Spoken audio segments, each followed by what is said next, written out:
এই মুহূর্তে ঢাকার সিএমএম আদালতে আছেন সহকর্মী আসিফ মোহাম্মদ সিয়াম। বিস্তারিত জানতে সরাসরি যাচ্ছি তার কাছে।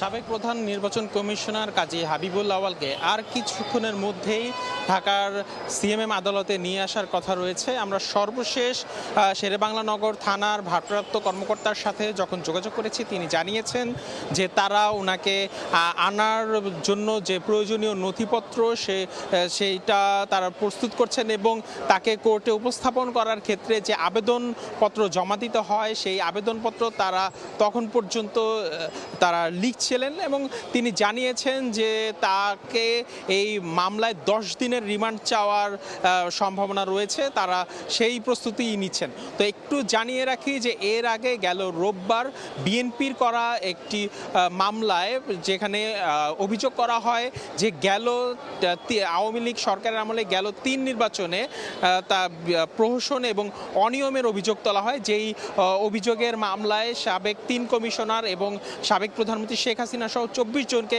আসামি করা হয়। সেই মামলার প্রেক্ষিতেই আজ কাজী হাবিবুল আওয়ালকে আদালতে আনার কথা রয়েছে এবং আমরা এর আগেও দেখেছি যে কাজী হাবিবুল আওয়ালের আগের যেই প্রধান নির্বাচন কমিশনার ছিলেন অর্থাৎ KM নুরুল হুদা, তাকেও এই 10 দিনের রিমান্ডের জন্যই রিমান্ডের আবেদনই করা হয়েছিল। কাজেই একই মামলায় যেহেতু সমান গুরুত্বপূর্ণ আসামি হিসেবে কাজী হাবিবুল আওয়াল রয়েছেন, তার ক্ষেত্রেও পুলিশ জানিয়েছে যে তারাও 10 দিনের রিমান্ডের কথাই ভাবছেন। তো এই মামলায় গতকাল তাকে মগবাজার থেকে গ্রেফতার করা হয়েছে এবং আজ আদালতে আনা হবে। তো সিএমএম আদালত থেকে আমার কাছে এই ছিল সর্বশেষ। সরাসরি যুক্ত ছিলাম ঢাকার সিএমএম আদালতে।